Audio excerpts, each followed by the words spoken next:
and the advice that maybe she's given you, that's from her legal perspective, and she's trying to protect your daughter's legal rights because this is a criminal case, right? Are you ready on Claudia Aaron? Hello. Hello, Judge. Hi, how are you doing? Doing good. Nice to meet you. All right, nice to meet you too. So you're the father? I am. Okay. All right. So this is what I always tell parents. And I used to be a defense attorney, so I know how it is with parents. When parents have children, their child can be 30, their child can be 40, that's still their baby, and they want to be involved. And it's especially true when you have a child who is young, 17, 18. But here's the thing, in this world, they're all considered adults. Okay. And when they have an attorney or something, the relationship is between them and their attorney. I used to have to tell parents all the time because sometimes the parents would hire me. And I used to have to sit down with parents and say, hey, you've hired me, you're paying me, but that's the end of our relationship. You can't be a part of discussions I have with my client because guess what? If you're part, I would tell them, if you're a part of discussions I have with my client, then there's no attorney-client privilege. And you know what ends up happening with that? When there's no attorney-client privilege, guess what? You can be called as a witness. Anybody who's in that room having a conversation, it's all fair game. They can be called as a witness. And maybe sometimes there is something that maybe a client wants only their attorney to know, and they don't want other people to know. But when parents are in the room, guess what? That all goes by the wayside. And sometimes we have to let our children go and let our children be adults. So on this side of the fence, I would always tell parents, it's great. I need you to be supportive. I need you to make sure that my client, your child, is keeping their mental health great. They know that everybody is rooting for them and are a part of their team. And I would tell them, but that's where it ends. And it can't go past that because when it does, there's an issue. And let me just tell you my experience with one case I had in the past. Had this client very young. Mother wanted to be 100% in the conversations, even though I would tell them, hey, you shouldn't be in this conversation and you cannot be talking to your child about what happened because guess what? You can be called as a witness. They wouldn't listen to me. And so when it came time to do a plea bargain agreement, the parent is in the hallway, and I can tell you this because they were in the hallway shouting, so everybody heard, so it's not confidential. So they're like, I want my child to do A, B, and C. And you know, I told them, I said, that's your child's choice. Because guess what? If your child chooses A, B, or C, and if something ends up happening and they end up going to prison, the judge is not going to say, you know what, your child only chose A, B, and C because of you, so we're going to let you suffer the consequences. You understand? And for some reason, with attorneys, people assume that being an attorney is easy and being a doctor is so much differently. Because if you go to see a doctor and you get a second opinion and a doctor tells you, oh yeah, your child needs a heart transplant, or oh yeah, we need to take the appendix out. A parent doesn't go to that doctor and say, well, I want to look at everything and let me just tell you how I think this appendix should be taken out. The person depends on the doctor, that the doctor knows what they're doing. And that's the same case. That's the same situation with these cases. And everybody needs to understand that. Cannot be crossing lines. Does everybody understand? Understand? All right. So that's the way it's going to be. So this is what's going to end up happening. We are going to come back and we're going to come back on June 27th. Counsel, is that enough time? Yeah. Yes, Your Honor. All right. So we're coming back on June 27th. And let me just tell you the way this court is run. Oh, well, you say 27th or 22nd? 27th. I am double booked. I've got a hearing on the 27th. Okay. But All right. We can bring it back on the 24th. yes. Thank you. All right. So we're going to come back on June 24th. This is the way things run in this court. I make sure that everybody has the discovery. So when the defense counsel and everybody tells me I've received all the discovery, next thing I do, I require the state to tender an offer to the defense. And the defense has an ethical and legal obligation to tender that offer to their client. and tell their client what the consequences are of the offer. Then I give everybody a plea deadline date because I want people to think about whether they want to accept the plea or not accept the plea.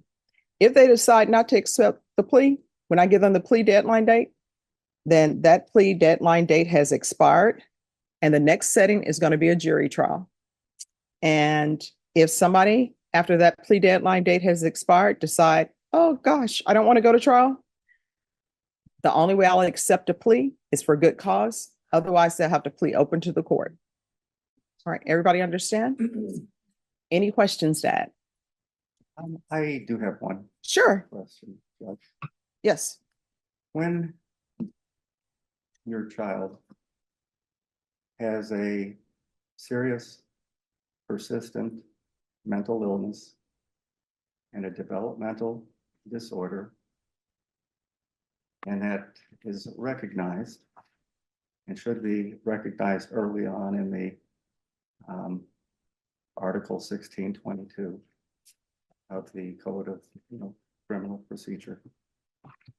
And there's been multiple suicide attempts. All right, let me stop you right there. So here's the thing. With regards to that, that is something for her attorney to address. What you should do as a parent is turn information over to the defense attorney if you think it's something that she needs to know or is something that her client wants her to know. You understand? So here's the thing, you got to cut the string. And when I say cut the string in the court, I mean court the card as in your daughter and her attorney need to be able to have conversations in private. Now, if her attorney wants information from you, then the attorney will ask you, say, hey, I need some information from you. These are records. Maybe I need these records. I'm trying to get these records. Do you have these records? This is something that I want to view. That's completely up to the attorney. But what you're telling me right now and quoting code sections to me, guess what that tells me? You're trying to be an attorney and you're not an attorney. Did you go to law school? I didn't go to law school. So there's the thing. People think that they can read penal codes. They can read the Code of Criminal Procedure and that's it. And not to step on anybody's toes, but for criminal law, when you're practicing criminal law, you know what your Bible is? Your Bible for your profession is this book. And you see how thick this book is? And so if I were not an attorney, guess what? I would see one section and I'm like, oh, that section says that. D is for done. But that's not the way it works. This entire code, guess what? You may read something in this section and still you have to go to this section because it all relates to it. It's similar to the Bible. And let me bring the Bible up for you. Some people will just read one section of the Bible and guess what? When you read that one section, that same person who is listed in that one section, there's somebody else in a different book that has something about that person in the other section. So when you just come away with one part of that section, you think, oh, I'm done, and you're not. And that's why you have to study this forward and backwards. And how many years have you been an attorney? Over 20, and I'm board certified in criminal law. All right, over 20, board certified in criminal law. So when people are throwing code sections out to her, let me just tell you, I know her. Every attorney in here knows her. And all attorneys know each other because when you've been in Bear County practicing for over 20 years, people know you, people know your work. What I can tell you is she would not be board certified in criminal law if she didn't know this book and know the updated part of the book. And what do you do for a living? I have been the president of an international Fortune 400 company in Okay. Mexico City. So let me ask you this. Yes. How would you feel is if you are doing that job, and how many years have you done that? 20. You've done that for 20 years. And I just walk into your place of business and I'm telling you how to run things and telling you what the law is about something that you've been doing for all your adult life. maybe you wouldn't take offense about it, but I guarantee you when I left the room, you know what you probably say? Who does she think she is? She doesn't have a degree in this. She hasn't even worked in this field and is trying to tell me how to do it. And for me, that's with any job. For example, I wouldn't go to McDonald's and tell them how to cook their fries. I haven't cooked their fries. I don't know how to cook it. I would not go to a contractor and tell them how to pour concrete.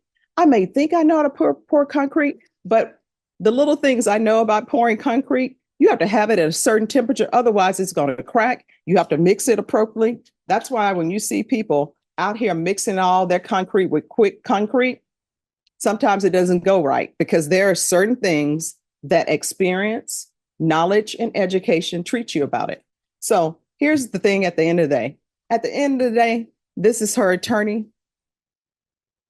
From what I've seen, it appears to the court that she's following through on all mental health issues if there are any. You know why I know? Because I put in here, refer to mental health court. And I know that she's been working on doing that. That's why it's in here. Otherwise, it wouldn't be. And you know how I know that? Because she requested it. So when you come to me about the code of mental health, I already know she knows about that because otherwise it never would have been requested. Judge Mack? Sure. And of course, As long as you're not quoting the law to me. I won't go for long, Your Honor. Okay.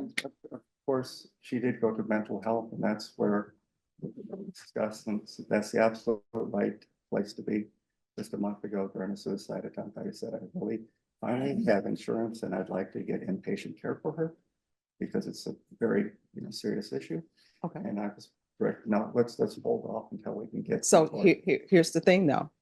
The advice that she's given your daughter and the advice that maybe she's given you, that's from her legal perspective. And she's trying to protect your daughter's legal rights because this is a criminal case, right? So that's what's happening. So what we're going to do, I'm sure she probably already has, but I'm sure she'll do it again. If your daughter wants to, she's going to discuss with her what the offer is. And we're going to come back. Either she's going to accept the offer, not accept the offer. And either we're going to be in jury trial or we're not going to be in jury trial. That's where we are. But I will tell you this, whenever you're meeting people and you're meeting people in their profession and you want to talk to them, don't quote them things about their profession. I know that she's not going to take it as a slight, but people tend to not like that because people pay more what the cost of a mortgage for their degrees, and they spend a lot of time, experience, and knowledge doing what they do. And I don't know of any defense attorney who would purposely try to lead their client down the wrong path.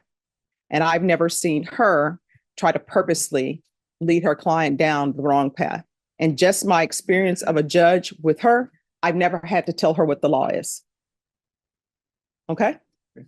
All right. Is there anything else? There is. Yes. My client had a mental health evaluation that her father has possession of and is refusing to relinquish, from my understanding. I would like to get that today. All right. So here's the thing. I can't force you to turn over things to her, but get this. She needs information in order to represent your daughter, right? So that's what she needs in order to represent your daughter. Whether you want to turn it over or not, that's completely up to you. Here's another thing I would always tell my clients and my clients' parents. This center of the courtroom, which we call the well of the courtroom, is a minefield. Your child, I am directing them on where to walk in this well. That's a minefield. I'm behind protected glass. I'm going to be just fine. But when I'm telling them to turn right, it's based upon all the information that you've given me or withheld from me. And when I tell them to turn right, I would always tell them they have no choice. They're going to go right. Now, when they turn right because of some information you haven't given me, and I'm going by the information that I have, is there going to be an explosion? If there's an explosion and it's because of some information you had that you didn't give me, that's all on you. So if people care about their children, this attorney, it's confidential. So if she receives something, guess what? It's confidential. It's something that she's received. Maybe it's something she wants to discuss with her client or not. It's not something that she is going to turn over to the state unless that's something she thinks should be done. So if you want to hold on to that, then that's up to you for holding on to it. But if you say you want to help your child and she's telling you she needs that information, I mean, what do you think she's going to do with the information? You know? Well, I would say, I'd love to hear what her understanding of Michelle's mental. Here's the thing. Yeah, Did you, I sure. want you to internalize what I'm saying. She doesn't have to talk to you. You're not her client. What she's telling you is you have information and I'm assuming you want her to see the information. So either you want her to see it and study it and give it to her, or you don't. If you don't, that's fine. I can't legally force you to turn that over to her. But what I'm telling you is if this is a child and you say you love your child, which I'm assuming you do, I've just told you the information you turn over to her is information you given to her. Her medical records are confidential. She's an adult, so I don't even know why you have them in the first place because she is an adult. Those medical records are her medical records. They are not yours. She is not a child in the eyes of the law. So if you have something that would help her attorney represent her better and you love her, you probably should turn it over. The end. That's it. The end. All right. So either are you going to turn that over to her or not? That's either yes or no. I'm gonna give it to my daughter. If she wants to, it's a client, privilege between the two, and if she wants to. All right. So just hand that over to your daughter now then. All right. Is there any other documentation that are medical records that belong to your daughter? And when I say belong to your daughter, her name is on it and it's related to her treatment. Do you have anything else? Not with me. All right. So this is what you need to do. Again, I can't force you to do it. Her medical documents are her medical documents. And do not interfere with her and her attorney relationship. You understand? So you can't give her her documents and then say, oh, I don't want your attorney to have it, or I don't want this to occur. You need to be a part of her having great mental health. And the way to do that is not put stressors on her. And don't put stressors on her by interfering with her relationship with her attorney. Because guess what? This atmosphere, being on the criminal side, is already stressed enough, whether somebody committed an offense or not. Can you imagine the stress that people have because they think maybe they're going to prison? People in the box, guess what? They're over there. They're brought over from the Bexar County Jail, not on bond, can't make bond or something else. Even though you may say, oh, my daughter's not like those people, or my daughter doesn't have criminal history. Guess what? Even if there's somebody over in that box who's been to prison before, guess what? Their heart is still beating fast because they don't know if they're going to go back to prison or not. So this is a stressful situation for her. Don't make it any more stressful. You understand? All right. Thank you very much. Court is calling 2018 CR 11301, State of Texas versus Samuel Cisneros. Could I have parties announced for the record for the state? Jason Garahan, Your Honor. Defense. Joseph Stateson. And are you Samuel Cisneros?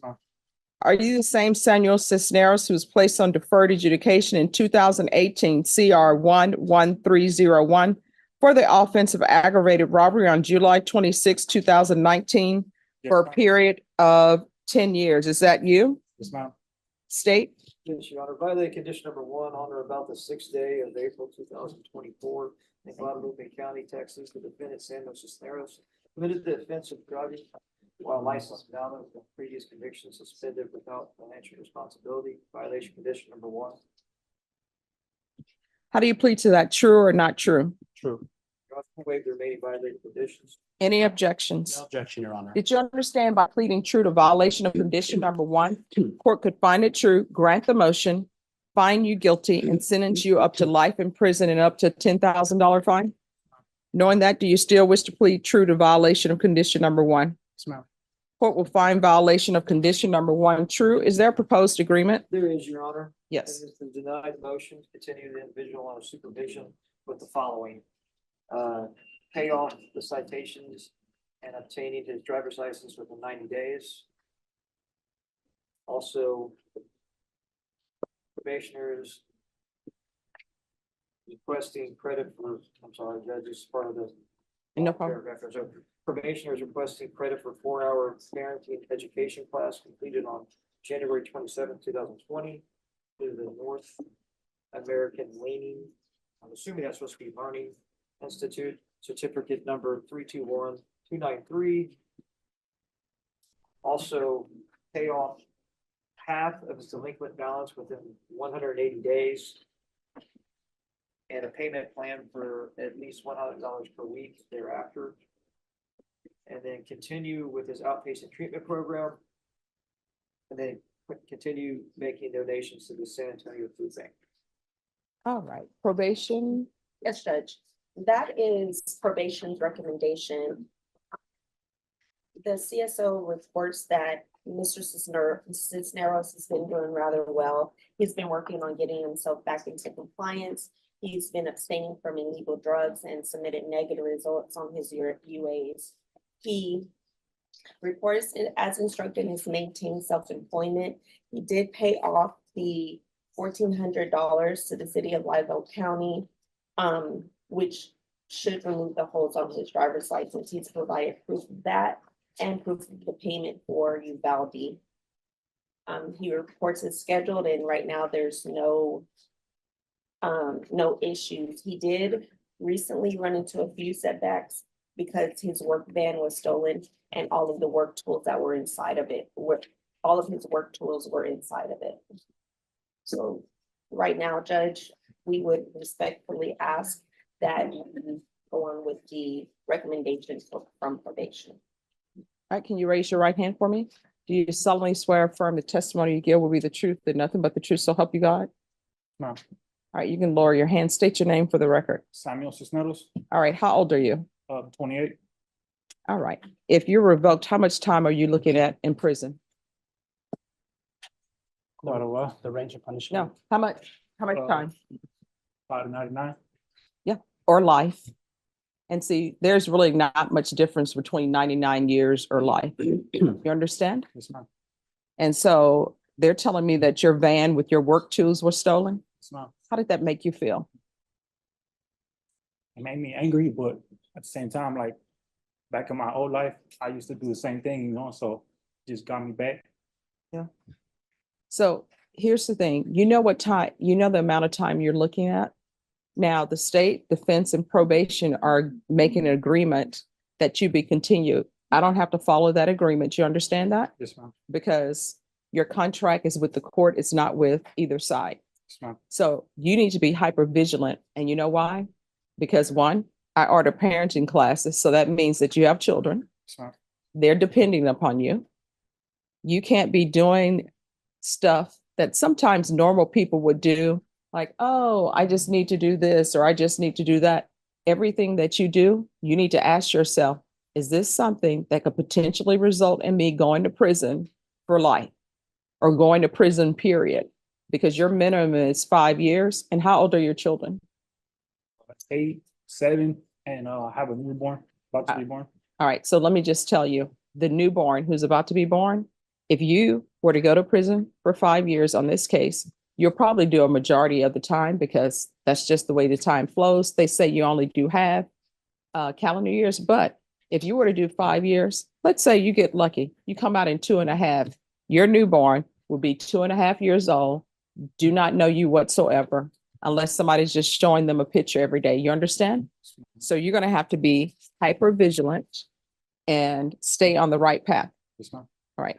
So you all are asking him to pay off his citations. My understanding that's already been paid. Yes, Judge. All right. So I don't have to say pay off citations.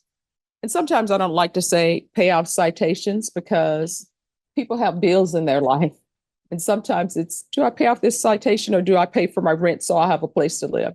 So I'm not going to order that. You all have already said that he's paid it. But what I am going to tell you, you can't drive if you don't have a license. And you can't drive if your license is suspended. You have to take the VIA bus. You understand? Yes, ma'am. All right. So this credit for the parenting classes, where did he do his parenting classes? At the North American Learning Institute, and a certificate of completion was provided. All right, what's the one thing you learned from parenting classes? I'm putting you on the spot. Just being a father to my kids, like being able to provide for them and not just providing for them, is like actually showing them the right way, not life I live, you know.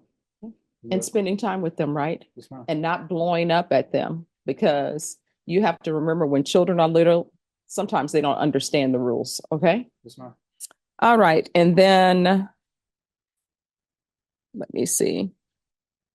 So delinquent balance, is that probation delinquent balance? Yes, Judge, and he's making payments toward it, Judge. All right, so here's the thing about the delinquent balances. Figure out what your expenses are and figure out how much money you're bringing in, and then make payments if you can make payments. Probation doesn't want you to be in a situation where you can no longer afford where you're living or where your utilities get cut off.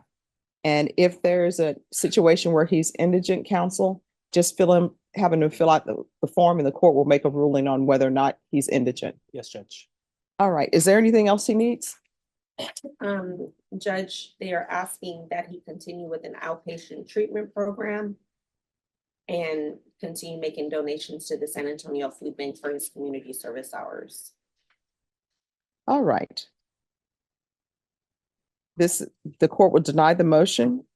Court is going to give you credit for parenting classes. You to continue with your outpatient treatment. You need to stay vigilant on that. Don't slip up and hang out with some friends, because sometimes you're with friends, they will say, oh, well, it's only this, take a drink, or it's only this, smoke this. You don't want to do that. And then with regards to the donations to the San Antonio Food Bank, here's the thing. You can either do your community service hours, or either you can pay it off. It's completely up to you. And if there's some sort of improvement that you're trying to do in your life, because what do you do with your tools, with your van when you had it? I got it stolen, so I had to construction. Construction. What do? I do a drywall cycling club. All right, so if there's some sort of certification that you can obtain, if you obtain that certification and it's helping you in your business or helping you with your life, if you'll take that, obtain a certification and give it to probation, I'll consider, I will take that in lieu of your community service hours. So you can either continue to pay off your community service hours, or you can get a certificate in somebody's trade school to improve your lot in life. You understand? Yes, ma'am. All right, is there anything else? No, Judge. All right, if we're off the record, anything else you need from the court to be successful? No, ma'am. Just thank you. Thank you. All right, you're welcome. If there's an issue, let probation know. If you feel as though they're not addressing it, then you can always come back to the court. Yes, ma'am. All right, good luck to you. Thank you, Judge. You're welcome. All right, so where are we on this case? Judge, I believe says it's our second setting. Mhm. First setting, Mr. Estrada was not present. Yes. The issue was he'd become homeless. He didn't have any way of contacting. I didn't have any way of contacting him. Mhm. I reached out to pretrial services. They provided an email address, which is really the only form of communication for him right now. Okay. But talking to the state, they're going to allow us to apply for pretrial diversion. Talking to Mr. Estrada and then speaking with his family earlier this week, I think this is a good opportunity for him. He's someone that has struggled with drugs, and we talked through that. His plan is to go to Haven if and when he's released, instead of going back into the same situation where he was arrested. Young person, he's 23. So was he on a PR bond He or? was, Judge, for about Okay. a year. All right, so have you conferred with the state on having the court recall the warrant? I have not, Judge. I certainly would be asking for that. And then I'll also get the application filled out and turned in this morning. All right, Ms. Ferguson, I need a PTD date for Nicholas Estrada.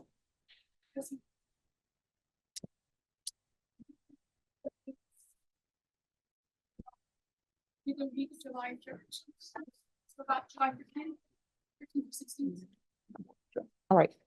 All right, so we'll be back on July 15th. Norma, if you can give him a reset form. State, do you have any objection to recalling the warrant on Nicholas Estrada? Okay. All right, so I'll recall the warrant and order placement in Haven for Hope. You know, what? It could be placement at Haven for Hope or either lifetime recovery. You know, I think either would be good for him. All right, so I'll order placement in lifetime recovery or Haven for Hope. Mhm. Whichever one is quickest. Fair enough, Judge. All right, so Mr. Estrada, they're gonna give you a reset form. Your court date is gonna be July 15th. You need to make sure you're here. If you're not here, what's gonna end up happening is a warrant is gonna be issued. You understand? Yes, ma'am. All right. And so, counsel, you'll be able to get in touch with him? I have both in contact with his aunt, Judge, and then confirmed with him the email address I have, he will be checking. Okay, And if I could have him sit for just a second, I'll go get the application. okay. We'll get some contact information. All right. Is there anything else you need from the court? No, ma'am. All right, make sure you appear. And if for some reason you forget when your court date is, or you lose that form, if it's Monday through Friday, you can just walk into this courtroom and we'll make sure that you know what date you'd appear, okay? Thank you, Judge. All right, and get some help for the drug issues, okay? I think. All right, thank you. Thank you, counsel. When you are, Judge. May I approach? No, because here's the thing, everyone, see, people always say, Judge, why do you keep repeating these same rules? Because we already know them. And then when I don't repeat them, people break don't it. follow the rules. So here are the rules. After you confer with the state and your client, just approach the clerk and ask them to pull the file. They'll place it here. I'll call you I in thought the you already order of had it in there. appearance. My apologies. No, no problem. All right, Ramsey Ibram, where is he? It's right here. See, I have to give instructions because then people will not follow the instructions. See, you know what the problem is? The problem is, I have two siblings, right? One older, one younger. I'm the middle child. And my mom would lay down certain rules for us. She would say, this is your curfew time. What would I do? If the curfew was at 8 p.m., I would be home by 7:30 because, you know, I don't know when you, my brothers would always walk that thin line.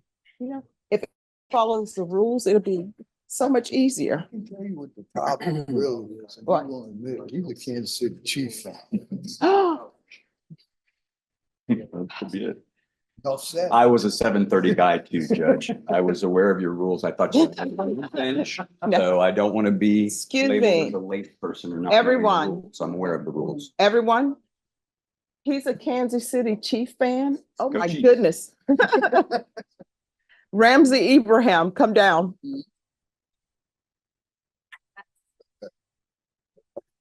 Help where I can. Thanks. Yeah. I'm not sure that was a help. We should do a day where everybody wears their sports That'd be great. teams. That would, Do it. yeah. All right, counsel, have you had a chance to talk to him about your motion to withdraw? I have, Judge. Can I catch you up? Sure. I've discussed it with Mr. Ibrahim. He would still like me to represent him. I've had some pretty big difficulties, as the court heard a couple of days ago, with him making contact with me, maintaining contact. He did not pay his cell phone bill. He was not getting text messages or cell calls. He admits he had a way of getting a hold of me. He could have gotten a hold of me. He's So an here's the adult. thing. Do you want to stay as his attorney or no? Yes, Judge, I will stay as his attorney. Okay. Yes, Judge, he's, so I would like to address his violation of pretrial services now, if the court would like to take that up. Okay. Did you confer with the state on his violations? No, Judge, I will do that. Okay. Do you have a copy of it? No, I will get that, Judge. Oh, no, we can give you a copy. Thank you. All right, just make sure that's the only copy I have. If you want to go to the back, you can and make a copy. All right, Mr. Matos. Matos. All right, that may have been a pre violation report. So if you all can print that out for me so I can write on the violation report that he's installed it. If I could clarify, Judge? Yes. Originally, he was arrested. He was in jail for 3 months, and I requested Judge Nahida to give him a PR bond. Mhm. As a condition of the PR bond, Judge Nahara ordered the ignition interlock. Okay. Mr. Matos does not have a vehicle. So since then, he signed an affidavit of non-ownership and an affidavit of non-driving. He's also out on bond and driving while intoxicated. Judge Benya downstairs in County Court 11 allowed him to install the scram instead of the ignition interlock. Okay. So we're asking the court here in the 187 to also have him install the ignition, the scram instead of the ignition interlock. And he has already done that. All right, sir, do you understand that you're not allowed to drive at all? Yes, All right, so another judge ordered you to have scram. Your attorney is an officer of the court. She's telling me that you have the scram. You have the scram, correct? yes, correct. You did an affidavit of non-driving. That means you are not to drive whatsoever. Do you understand? Yes, All right, is there anything else? No, Your Honor. All right, thank you. Thank you. Good morning, Your Honor. Morning. Everyone's in shades of blue. There you go. Nobody sent me the memo. Well, your cup is Mhm. the blue too, yeah. All right, I'll go with that. So today is plea deadline date. Where are we? Yes, sir, go ahead. No, please. I had sent the state some documents to review to negotiate on a plea, Your Honor, and unfortunately they did not receive that email. I have given them hard copies. So we're just asking, Oh, start the confusion, sir. All right, I'm sorry. Continue. that's okay. So Okay. So we're just asking, I think the state and I are agreed to maybe a short reset so they can review those documents and we can continue with plea negotiations to get this case resolved, Judge. All right, June 24th or June 27th, or a date earlier. I'll be here on both days. June 24th or June 27th. Well, welcome to set up, Judge. We appreciate it because we had tried to make some efforts, but it didn't come through. So June 27th, I think would be great. Or, yeah, All right, Norma on Westbrook is being recalled for June 27th. thank you, Judge. All right, court is calling 2024 CR 3443, State of Texas versus Dorothy Perez. Can I have parties announced for the record for the state, Jason Garahan, Your Honor. for the defense? Patrick Lamas. All right, this hearing was scheduled on May 23rd to begin with, and then it was recalled for May 30th. The defendant did not appear. This is a nonviolent offense, and the court realized that the defendant was homeless. On May 30th, the defendant still did not appear, and it was recalled for today. With both parties' knowledge, the court sent an email to pretrial services to see if she was in compliance, and they said that she was in compliance. But the court has reset this on the docket more than once for her to appear. Defense, have you had any contact with your client? I haven't had any since last year, beginning of last year. All right, and it is 9:43 a.m. This hearing was scheduled at 9 a.m. Your client has not made an appearance. She's on a PR bond, state. States requesting a judge's warrant. All right, the court will issue a judge's warrant. If you're able to get in contact with your client and she makes an appearance, the court will reconsider. So I'll issue a judge's warrant and remand her without bond. Thank you, Your Honor. I'll Alright. continue to try to get a hold of her. All right, thank you. Have a good day. You too. All right, today is the plea deadline date. Oh, no problem. Your Honor, we're here to ask if we could have a little more time. The state has been trouble reaching out to the alleged victim. And they reached out to my office, but I referred them back to the ADA's office. All right, so let's do this. Since they've reached out, you say the complainant reached out to your office? Yes. So they'll probably answer your phone call. So why don't we put him back in the box? Because this case has been going on for a while, and I'm not going to give you all a further reset for a plea deadline date. So if you will reach out, call them. Your Honor, I have. I reached out this morning. I reached out yesterday before coming here. I reached out yesterday morning as well. They were supposed to come by the office. I said, I have a letter of an affidavit of non-prosecution that you're welcome to just come by and pick it up. And that wasn't done either, Your Honor. All right, so today is the plea deadline date. So if you all want to step back and try to reach out to them again, you're more than welcome to do so. Otherwise, your plea deadline date is going to expire and you're going to get a trial setting. So if you all want to step back, try to reach the complainant. All right, thank you.